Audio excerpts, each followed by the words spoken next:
그래서 해모수는 나라를 다스릴 때에 공양 태모지법을 썼습니다. 해모수는 후손들을 잘 길러야 된다. 후손들을 현자로 기르려면은 태어난 다음에 기르는 것이 아니고 어머니 뱃속부터 잘 가르쳐야 된다 하는 걸 주장했습니다. 그래서 공양 태모지법이라 어머니 뱃속에서부터 현자를 길러야 된다. 요새 서양에서도 모태의 교육의 중요성을 알고 우리나라에서도 이제 또 서양 영향을 받아가지고 아기를 가지면은 음악을 듣는다든지 뭐 기도를 한다든지 부처를 뭐 섬긴다든지 하는 그런 모태 교육을 시키는데 우리 조상님들은 벌써 수천 년 전부터 그걸 해왔습니다. 공식적인 기록은 지금 해모수의 공양 태모지법입니다. 그리고 아까 전에도 말씀이 나왔습니다마는 해모수가 혁명에서 성공할 때가 4월 8일이라고 되어 있습니다. 이게 음력 4월 8일인데 우리나라 부처가 오신 날이 음력 4월 8일입니다. 지금 이번 17일이면 음력 4월 8일이죠. 부처님 오신다고 절마다 지금 굉장히 화려하게 꾸미고 열심히 하고 있는데 실제 부처가 오신 날은 태어난 날은 4월 8일 아닙니다. 이 4월 8일은 해모수가 북부에 세운 날이에요. 근데 어떻게 해서 이 날이 부처가 오신 날이 되었는지 아이러니한 이야기입니다만은 우리가 해모수의 북부에 세운 날이 4월 8일이라는 것을 여러분들이 기억해 두시기를 바랍니다. 그리고 해모수를 도왔던 번조선의 기준이 죽고 나니까 기비가 죽고 나니까 그의 아들 기준을 번조선 왕으로 봉했습니다.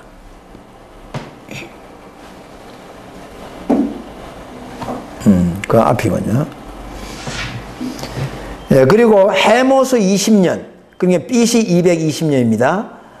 백악산 아사달에서 특별히 또 천제를 드린 기록이 있고 그리고 나서 궁궐을 366칸을 지었다고 되어 있습니다. 그래서 그 이름을 천안궁이라 했습니다. 지금 북경에 가면은 무슨 문이 있습니까? 천안문. 천안문 광장이 있죠. 근데 그 이야기가 사실은 해모수 때부터 아마 유래가 된 것 같습니다. 그 다음에 해모수 31년 무슨 일이 있냐면 진나라 진성이라고 하는 사람이 난리를 일으킵니다. 세력이 강해지니까 연나라, 제나라, 조나라 백성들이 피난을 옵니다. 그래서 번조선으로 망명을 했습니다. 그러면 이 번조선에서는 이 사람들을 다 받아들여 가지고 어디다가 배치됐느냐, 상하 운장에 배치했다고 그랬습니다. 그럼 상하 운장이 어디냐면 여러분 보십시오. 지도를 보시면 여기 지금 북경이 여기 있습니다. 이 북경 지금의 중국의 수도인 이 북경 여기가 상하 운장입니다. 그러니까 여기다가 다 배치를 했어요. 그런데 그 뒤에 또 무슨 일이 있었느냐, 해모수 45년입니다. 그러니까 해모수가 나라를 세운 지 오래됐습니다. 해모수가 많이 들어서 이제 21의 북부유를 세웠으니까는 지금 70이 다 됐죠. 그래서 BC 195년에 연나라, 이웃에 있는 연나라 장수 노간이라고 하는 사람이 있었는데 이 노간이 한나라를 버리고 흉노로 망명을 합니다. 그때 노간의 부하였던 위만은 번조선에 망명을 합니다. 그때 이 위만을 받아들일까 말까 하는데 그때 해모수는 그걸 받아들이지 말게 합니다. 처음에.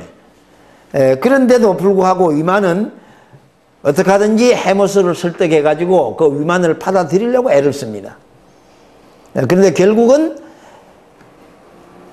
기준이 해모수를 만나지 못합니다. 병도 있고 노안하니까. 그런데 자기가 독단으로 위만을 박사로 모시고 위만을 받아들입니다.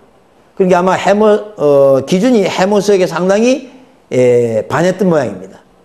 그래서 위만을 박사로 모시는 것까지는 좋았는데 이 사람을 어디다가 책임자로 세웠냐면은 옛나라, 제나라, 조나라 사람들이 배치된 이 상하 운장을 떼어서 위만에게 줍니다. 문제는 여기서부터 이제 문제가 옵니다. 그랬더니 위만이 이 옛나라, 제나라, 조나라 사람들을 설득해가지고 자기 세력화를 합니다. 그러니까 기준의 은혜를 모르고 오히려 그 세력을 가지고 기준에게 덤비듭니다. 기준을 압박하는 거죠. 그래서 결국 기준하고 위만은 싸우게 되는데 위만의 세력이 크고 기준의 세력이 약했던 것 같습니다. 그래서 싸움에 져서 바다로 도망을 갔다는 기록도 있고 기준은 바다를 건너 마한으로 갔다 하는 기록도 있습니다. 그러면 그때 마한이 어디입니까? 지금의 아마 강화도나 인천쯤 되는 것 같아요. 그런데 그래서 번조선이 위만이에게 빼앗깁니다. 그리고 나머지 사람들은 어떻게 되느냐? 남은 백성과 오가들은 대장군 탁을 중심 삼고 위만을 피해서 더 남쪽으로 내려옵니다. 내려와서 월지국을 세웁니다. 그리고 또 위만의 세력이 미치지 못하는 지역은 토우들이, 큰 고을의 그 책임자들이죠. 토우들은 저마다 세력을 확보해 가지고 도읍을 정하고 마한의 다스림을 따라왔다고 그랬습니다. 그래서 그게 어디냐면 지금의 이게 번안 쪽입니다. 그래서 앞으로 우리가 역사를 정리할 때에 우리나라를 어디까지 봐야 되는 겁니다. 옛날에 고조선의 영역이 여기가 진안이고 여기가 마한이고 이쪽이 번안입니다. 요 번안이 위만이 들어서 가지고 요 지역을 쯤을 빼앗아 가지고 위만 조선이 되었는데 나머지 땅들은 우리 백성들, 고조선 백성들이 살고 있었다 이 말이에요.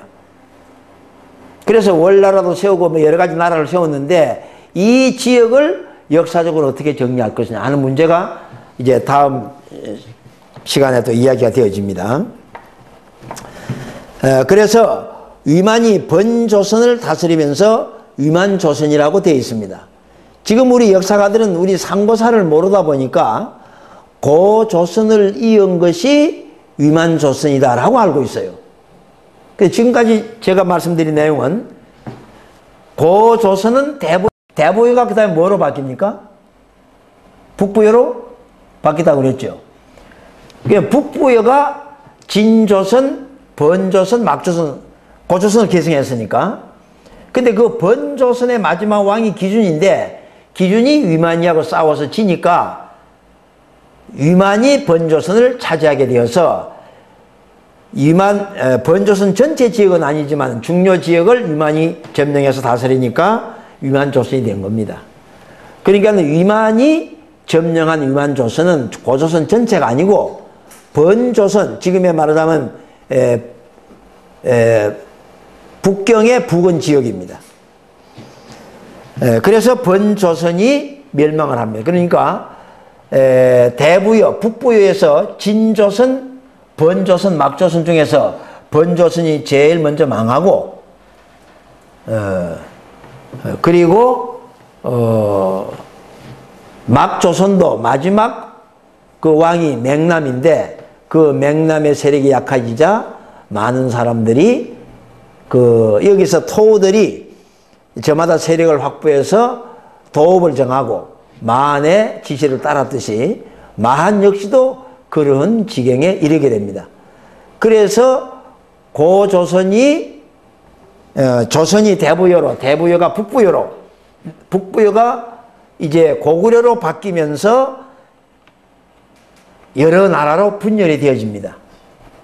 그래서 우리가 크게는 고구려, 백제, 신라, 가야 하는데 이 번조선에도 아까 말한 월지국 같은 나라도 앞으로 우리가 어떻게 취급할 것이냐 하는 문제가 남아 있습니다.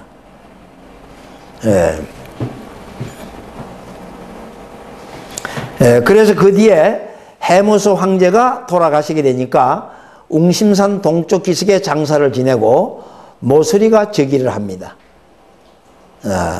자, 그래서 1대, 2대, 3대로 쭉 내려옵니다만은 이제 한번 도표를 한번 보겠습니다. 요 18번을 기억해 두시고요. 지금 여기 보면은 1대 황제가 해모수, 2대가 모슬이, 이건 북부여입니다. 3대가 고해사입니다. 4대가 고우루, 5대가 해부루, 6대가 고두막, 7대가 고무수, 8대가 고주몽입니다. 이게 여러분 교재에는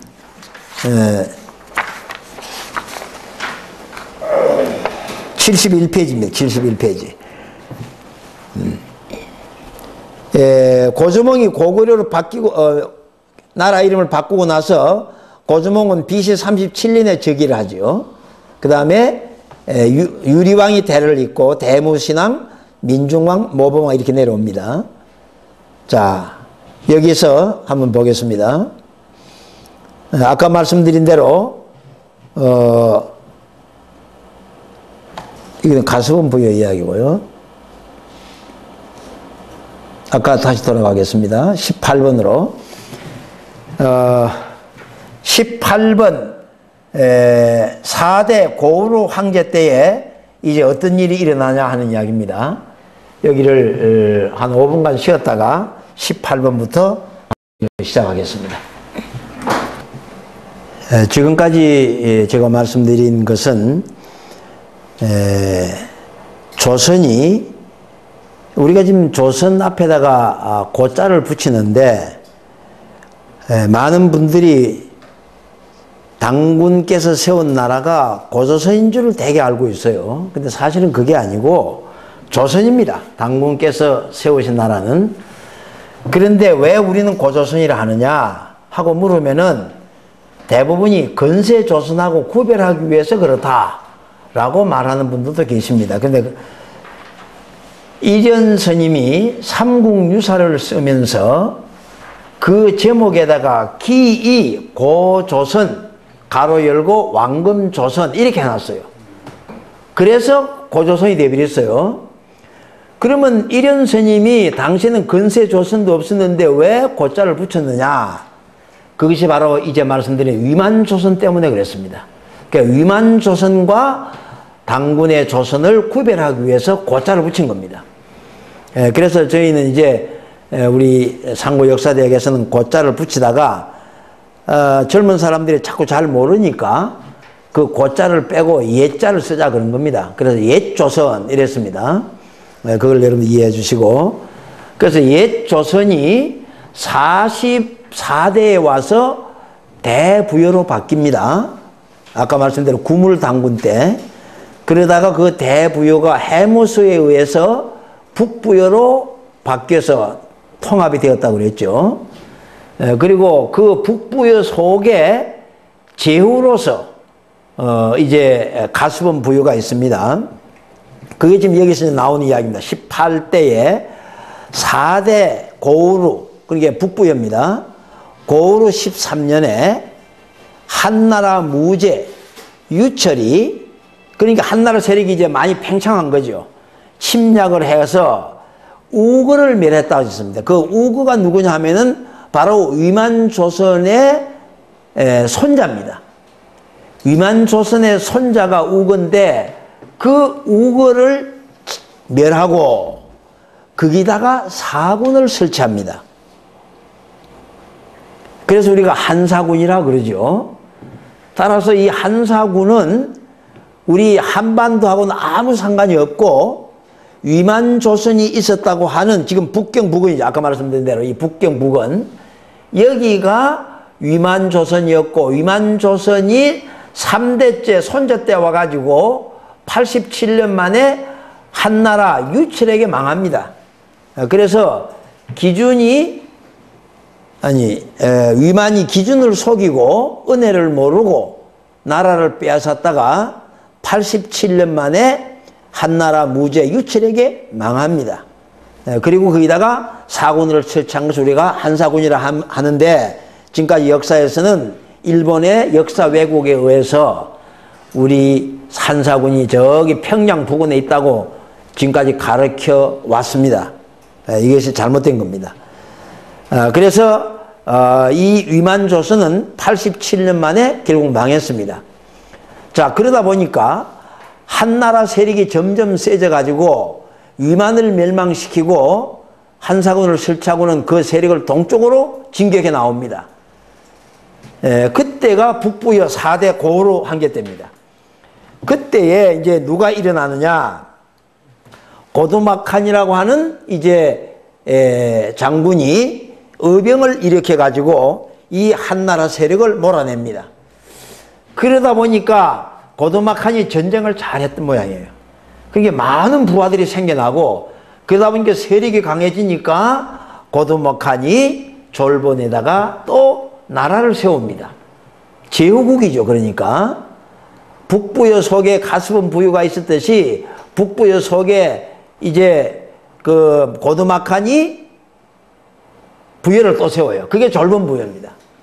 그러니까는 북부여 속에 북부여가 있고 그 속에 가스본 부여가 있고 무슨 부여가 있습니까? 졸본 부여가 있게 된 겁니다. 그렇게 해서 고두막한이 졸본 부여를 세우고 자기 호를 동맹이라 이렇게 했어요. 우리는 역사에서 고주몽의 호가 뭐라고 배웠습니까? 동명서몽이라 했거든요. 근데 그게 잘못됐어요. 그리고 고주몽이 졸본에다가 부여를 세웠다 그렇게 돼 있잖아요. 근데 고주몽이 아니고, 그러니까 이게 막 혼합돼 가지고 이걸 구별을 못 하고 있는 거예요. 그러니까 졸본, 현재 위치는 어디예요? 졸본 위치는 지금 정확하게 어디라고 지금 말씀드릴 수가 없습니다만은, 그러니까 지금 장당경에서 아마 장춘에서 조금 더 남아하지 않나 봅니다만은, 그런데 이제 이 고두막한이 그로부터 졸본 부여를 세워가지고 동맹왕이 된 다음에 22년간 이제 왕노릇을 했어요. 제후죠. 그런데 고후로 황제가 그때까지도 세력을 확장을 못했어요. 힘이 없어. 그러니까는 고후로 34년, 이게 이제 BC 87년이죠. 10월에 졸본 부여의 동명왕 고두막한이 고후로 황제를 몰아냈다고 되어 있습니다. 왜냐하면 고후로 황제가 힘이 약하고 한나라 세력을 막지를 못하고 하니까 이 고두막한이 이렇게 해서는 안 되겠다. 그래서 고후를 보고 그 황제의 자리 내놓으라 그런 거예요. 당신 가지고는 안 되겠다 이거죠. 그러니까는 고후로 황제가 힘은 없고 고두막한을 대적할 수도 없고, 그러니까는 병이 나서 죽게 돼요. 그러니까는 누가 황제를 대신해야 되겠습니까? 그의 동생 헤부르가 계승을 합니다. 그래서 황제를 몰아내니까 동생 헤부르가 즉위했다 이렇게 나옵니다. 그 다음에 어떻게 됐느냐, 이 고두막한이 헤부르도 몰아냅니다.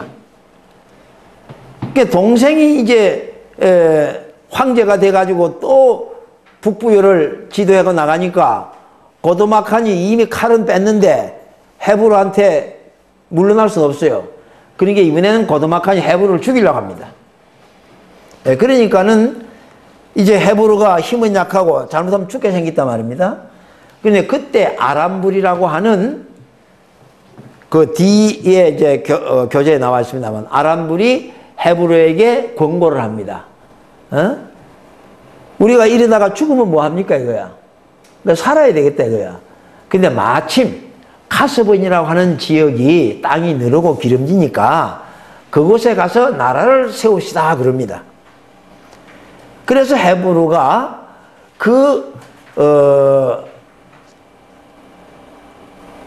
장당경에 있는 그 황제의 자리를 내주고, 누구한테요?